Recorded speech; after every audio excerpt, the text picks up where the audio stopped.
I'm going to let go of the employee who didn't finish high school and bring in a talented college graduate. Haha, I was unfairly accused of a mistake I didn't make and was informed I would be let go despite having dropped out of high school and contributed to the company for nearly a decade. The person, my boss, now replaced by David, wants to put in my place is a favoured newcomer who graduated from the same university as David and joined the company last year. David was quite disliked by the employees from the start due to his arrogant attitude, as he was hired as a manager of nepotism, being the brother-in-law of President Thompson. The new hire from the same university probably seemed endearing to him, being one of the few who didn't know enough to keep their distance. But it's unreasonable to think of making him a manager in his second year. Just as I was about to express this, would the underqualified dropout please expedite his departure? Ah, David, mocked me, seeing a junior employee smirking behind him. Tuning David out, I sighed deeply and accepted my termination with it. Understood. I was grateful to President Thompson and didn't hate my job. But what happens next is no longer my concern. Let David and his favourite deal with the consequences. My name is Nathan. I resided with my parents and a younger brother 3 years my junior until our parents divorced when I was in the 3rd grade. I remember how my brother, who was very close to me, cried when it was decided that I would live with our mother and he with our father. My mother didn't want to split us up, saying we were close, but my father strongly objected. Even if my father took both of us, it would be difficult for my mother, who had been a stay-at-home mother, to pay child support for both. And if my mother took both of us and received child support from my father, it would still be a tight life for the 3 of us. It was clear that as we grew older, the cost of food would increase. I didn't want to be separated from my brother either, but I was left speechless when my father asked if I was okay with my brother living hungry. My father argued that it was best for each parent to take one child without child support, claiming it was a mercy for him to take my brother, who had 3 more years of care. Despite my mother's resistance to separate us, she couldn't convince my father. So, at the end of my 3rd grade year, I ended up living with just my mother. My mother, who had been a stay-at-home mother, was worried about finding a job. But she got hired by a home service company within 2 weeks. While she laughed that her housewife experience came in handy, I occasionally caught her in a state of melancholy. She probably worried about my brother. Despite my requests to see my brother, my father always found excuses not to let us meet. Too busy with the new school, tired from daily lessons, no time due to after-school club activities, the reasons varied. But my mother and I never got to see my brother. By the time I entered middle school, my mother seemed less depressed about not seeing my brother. Perhaps she had adjusted to our life together or resigned to the fact that my father wouldn't allow it. We managed a stable life. My mother's job was stable, and my grades were good, thanks to her advice to focus on my studies to broaden my future job options.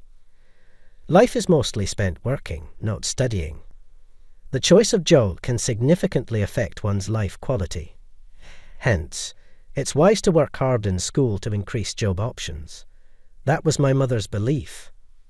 Though she had been a stay-at-home mother, she was actually a graduate of a prestigious university and had worked for a major company. It seems she resigned from her job at my father's request when they got married, but she regrets that decision now.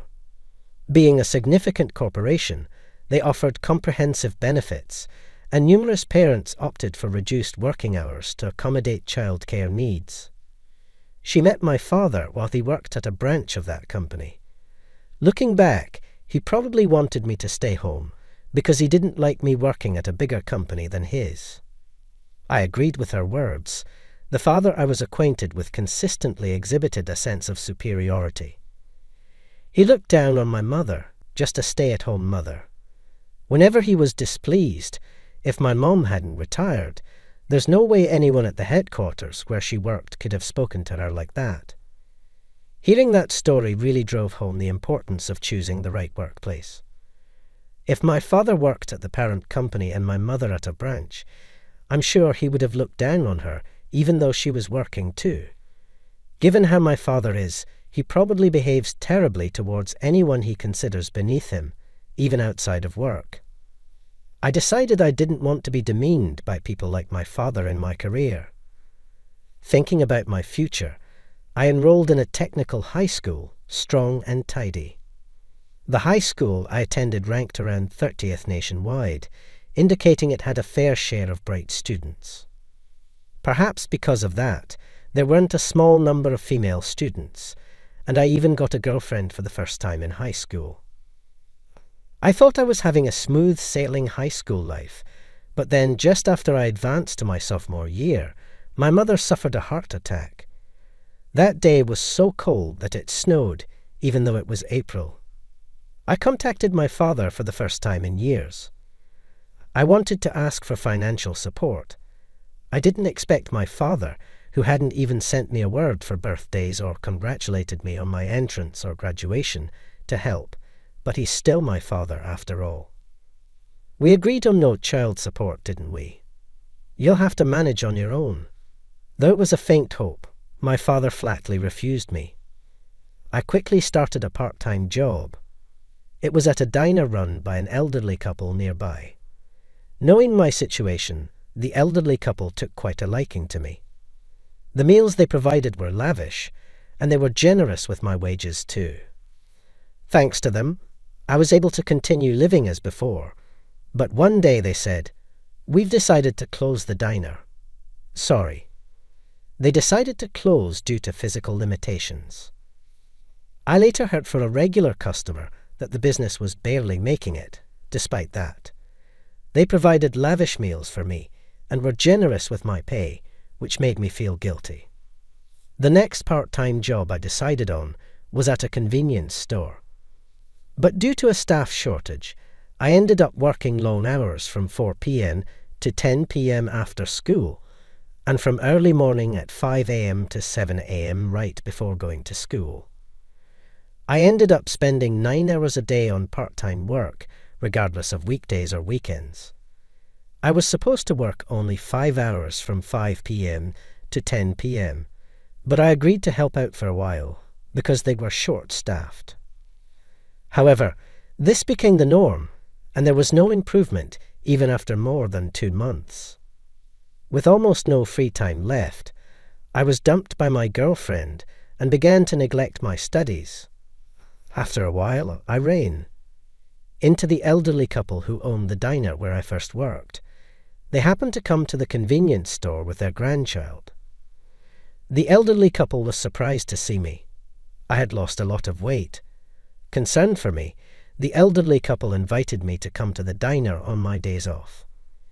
Even though the diner had closed, it was also their home, so the couple continued to live there.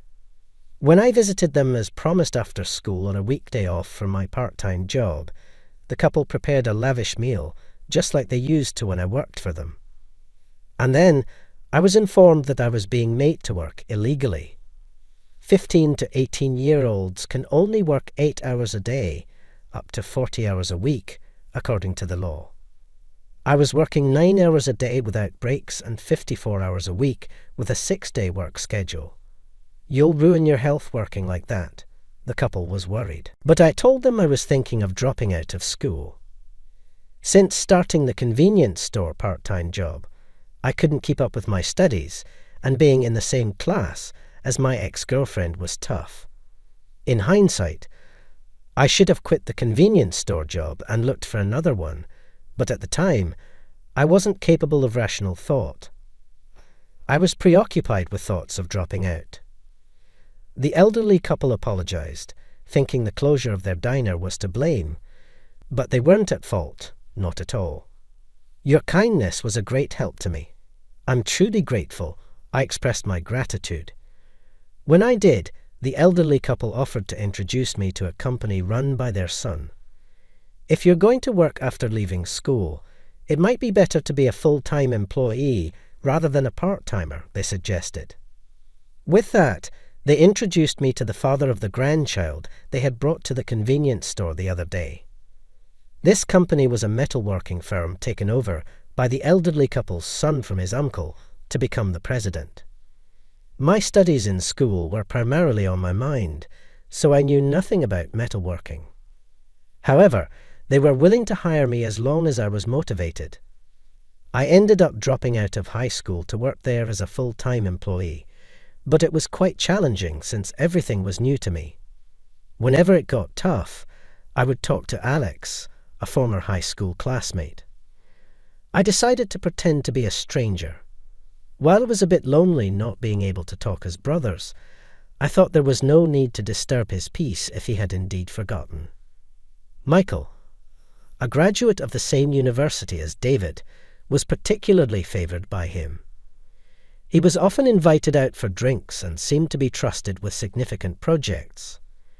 However, Michael didn't seem to be very capable at his job, often making mistakes. Some of the work David dumped on me included tasks assigned to Michael, which I inadvertently discovered. I silently corrected and submitted the work, but that was a mistake. Michael, unaware of his mistakes, continued submitting documents without realizing. David, looking down on me, started to think it was okay to blame his mistakes on me. While it was still manageable, when the errors were caught internally, Michael eventually made a mistake in a major project that inconvenienced our clients. Thinking he could pin the blame on me, whom David looked down upon, Michael claimed the work was mine. I wasn't even informed about the tasks Michael was handling. Blaming me for the mistake was absurd, yet David, fearing he would be held responsible, mockingly said, "I'll fire the bottom-dwelling junior high grad and replace him with a superior college grad." Haha, I was promoted to manager in an unusual move. Though the department only consisted of Sarah and myself, it would be unreasonable to make Michael, who was only in his second year, a manager. When I was about to say so, "Could the incapable junior high grad please quit already? Haha," David mocked me. I realized the endearing Michael I once knew was gone, seeing Michael smirking behind David, who was making snide remarks. I sighed deeply and accepted my dismissal with an understood. Sarah tried to intervene, but David wouldn't listen. "Are you going to use your father's power against me?" Sarah disliked being viewed through the lens of being President Thompson's daughter. She always cared about not dishonouring her respected father. Probably thinking Sarah would stay silent if accused of using her father's power, David continued, but Sarah didn't stay silent. She explained that firing me now would cause more trouble for the company, making it a matter beyond using power. Still, David ignored her words and ordered me to leave immediately. I was grateful to President Thompson and didn't dislike my job, but what happened next was no longer my concern. Let David and his accomplice bear the responsibility. A month later, I was employed at Alex's company. After being dismissed, I immediately contacted Alex and started working for him. It was a small company with only 10 employees, but its annual sales exceeded $5 million. Most of that was from patent profits. In addition to the patents Alex and I obtained, the company had acquired more. Alex's company developed parts and sold the patent technology. During a meeting to plan the next part development, I received a call from Michael. Of course, I didn't answer during the meeting, but the calls kept coming. "Who's calling? Isn't it an emergency?" Alex asked with concern. But after I informed him it was a junior from my previous company, I turned off my phone. After the meeting, I turned on my phone and found a message. "Big bro, my bad. Please answer the phone." It was written like that. Michael recognized me as his brother, yet he had set himself up as an only child and looked down on me, which infuriated me.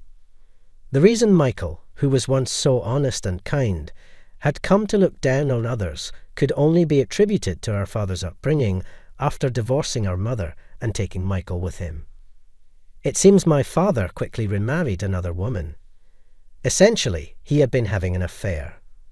This woman, a career-oriented individual who didn't want children, was apparently willing to raise Michael since he was still young. That's why my father was adamant about taking only Michael. The new woman in his life, who became Michael's stepmother, spoiled him rotten. Anything he wanted was bought for him, and she allowed him to do whatever he wished. Michael came to prefer his indulgent stepmother over our mother, who had scolded him for wrongdoing and taught him to refrain from sweets. Consequently, he began refusing visits with me and our mother. The message detailed these circumstances, but ultimately it seemed to justify his behavior rather than show any remorse. As I read the message, another call came in, this time from David. Wanting to end the nuisance, I answered intending to express my annoyance. But David immediately demanded that I continue to allow him to use the patents at the previous rate. The part Alex and I developed during his summer break happened to be effective for a product my former company was developing. If I had developed the part while at the company, the patent rights would belong to them. But this part was something Alex and I had developed personally. Its economic value was estimated at around $10 billion. However, out of gratitude to President Thompson, I had set the usage fees quite low. Alex had agreed to this, but now that I had left the company, we had returned to the original price. Didn't Sarah say the company would be in trouble without me? It was David who wouldn't listen, right? I had been in charge of the Patent Affairs Department within the General Administration Division, which handled various administrative tasks, including patent applications and licensing. I was promoted to manager because I had obtained patents. It was baffling that David, overseeing the General Administration Division, didn't understand patent matters. Sarah, who had worked under me, was, of course, aware of the patent usage fees. She had tried to persuade David to revoke my dismissal. Unaware of such details, David had no right to complain about the fee increase. After all, it's Alex's company that grants the patent usage permissions, and there's nothing I can do if he's asked about it. The management of the patents for the parts developed by Alex and me is entirely entrusted to Alex's company. Without President Alex's permission, providing the patents at the previous rates is impossible. Even if they ask me to let them use it cheaply as an individual, there's nothing I can do. David, learning this for the first time, demanded that the person in charge visit him, demanding that a representative from the company granting the permission come to the company. Requesting to use it is beyond impolite. Disgusted. Alex was studying metalworking in the mechanical department, so he was able to give me advice. Even after I left high school, he kept in touch and was a significant support who always worried about me. As Alex was about to enter his third year of high school summer vacation, he made a proposal to me. He suggested doing something big using the information engineering I had studied and the mechanical technology he was learning. I was surprised by such an unexpected suggestion. Wouldn't it be difficult to find a time while working? I asked. Alex didn't expect me to freeze in shock. He was concerned about time. I know you're concerned about my time because you're aware of the tough times I went through with my convenience store part-time job during high school, I said. I decided to accept his proposal, hoping to make it a memorable summer vacation for Alex, who was always so considerate. I started spending my time after work and weekends with Alex. Though it was Alex's idea to do something big, he didn't have a specific plan, so we had to start from scratch. After many sleepless nights, the parts we created were patented. We'll be rich if this hits big. We joked around, getting carried away. We had acquired a total of 3 patents by the time Alex was about to graduate from college. Alex had established a company to develop parts with patents while he was still in college. I was invited to join the management, but I declined out of gratitude to President Thompson, who had hired me after dropping out of high school. Instead, I agreed to help as an advisor. Around this time, I was transferred from factory work to an office position at the headquarters. Shortly thereafter, President Thompson's brother-in-law joined the company as a department head. This department head was the brother-in-law of President Thompson's wife. Whether it was due to his rapid appointment or his inherent nature, he behaved arrogantly and was disliked by the employees. The following year, President Thompson's daughter Sarah joined the company. Sarah, being President Thompson's daughter, never flaunted her status and was earnest about her work. This was in stark contrast to David, who acted arrogantly because of his family ties. David believed he would be the heir, since President Thompson had only a daughter. However, with Sarah's entry, all the employees started to see her as the successor. Displeased with this, David began to take his frustrations out on me. David seemed to have always resented me for being a high school dropout with only a junior high school diploma. I have been subjected to unreasonable overtime and work dumping, but recently the direct insults have started. It seems that President Thompson isn't fond of David, as he hardly ever speaks to him at the office. Even when David initiated the conversation, it quickly ended. David is a college graduate and a family member. Despite holding a managerial position, he is not taken seriously. In contrast, President Thompson, who had hired me personally, took an interest in me and often initiated conversation. That probably made David dislike me even more. The following year, I had a fateful reunion. To my surprise, my brother Michael, who had been taken away by our father and with whom I had lost contact, joined the company. Michael, who had grown into a fine young man since graduating from college and joining the company, still had traces of the child I remembered. However, Michael was somehow considered an only child. Wondering if perhaps Michael didn't remember me, I told him never to contact me again and hung up immediately, setting my phone to reject his calls. A few hours later, I received a call from my father. Assuming it was Michael crying to him, I decided to answer.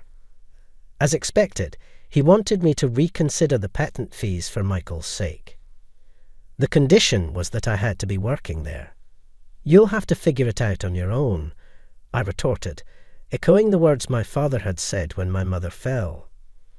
My father began to complain about my disrespectful tone, likely not realizing he was repeating his own words when mother fell. "Those were the words you said to me, remember?" At a loss for words, my father stumbled over his response, and then he made an unbelievable suggestion. "That's right, it must be lonely living alone, right? Why not come live here with your new mother?" he offered. "What are you talking about?" "I've been living with my mother all this time," I replied. "My mother, who fell ill during my high school years, has since fully recovered and is back to work. A few years ago, she even started her own housekeeping company, actively hiring single mothers, which has been featured in magazines. It seems both my father and Michael thought our mother had passed away. You thought I was all alone, yet you offered me no help when I was in high school," I said. When I mentioned this to my mother, she said, "It's your fault for not consulting me." Until Michael joined the company as my junior, my mother didn't know I had dropped out of high school. Even after dropping out, I continued to pretend to go to high school. She believed I was being supported financially by my father and felt guilty towards him. However, when Michael joined the company and started mocking me for being a junior high school graduate along with David, I became irritated, forgot my lie, and complained to my mother, which led to her discovering the truth. After scolding me for acting recklessly and making decisions on my own, my mother apologized to me repeatedly. But it's not like she wanted to become sick. My father, who knew I was struggling but chose not to help, was the most to blame. As we talked, my mother also became irritated, and we ended up complaining about my father together. Dropping out of high school was beneficial since it led to obtaining patents, so it wasn't all bad, although I'd be lying if I said I didn't miss my high school days. I don't regret my decision. Later on, after hearing the story from Sarah, President Thompson fired David and gave Michael a 6-month pay cut. It seems President Thompson never had a high opinion of David to begin with. He regretted hiring David, who had been pushed onto him by his wife's sister with a condition that he could be fired if he caused any trouble. Michael, still young, was given a chance for re-education in hopes he might change his ways with just a pay cut. I knew about this because Sarah told me after I left the company. Sarah kept inviting me out to eat, thinking she was trying to appease me over the patent rights. I continuously refused. Eventually, feeling guilty for refusing so many times, I clearly told her, "I don't have the right to decide the price of the patents, so I can only keep refusing your invitations." Sarah was surprised, not realizing I had felt that way about her invitations. She had no such intentions and simply didn't want to become distant from me. She truly just wanted to have a meal with me. Since the patent issue wasn't involved, going out to eat wasn't a problem. Sarah and I started going out for meals frequently, and she eventually confessed her feelings to me. Surprised, as I hadn't expected her feelings to be romantic, I accepted her confession, having harbored some feelings for her myself. Now I'm more smitten with Sarah than she is with me. Although President Thompson asked me to return, I declined, saying I enjoyed my current job. I didn't dislike metalworking, but I found the work in part development more enjoyable. President Thompson accepted this, saying it was fortunate I found a job I enjoyed. We've since established a good relationship, even forming joint research and development projects between our companies. As for my mother, she filed for damages against my father and his new wife. My father claimed it was too late due to the statute of limitations, but my mother had only recently learned of the affair. She had suspected his infidelity due to his cold behavior during their marriage, but had no proof.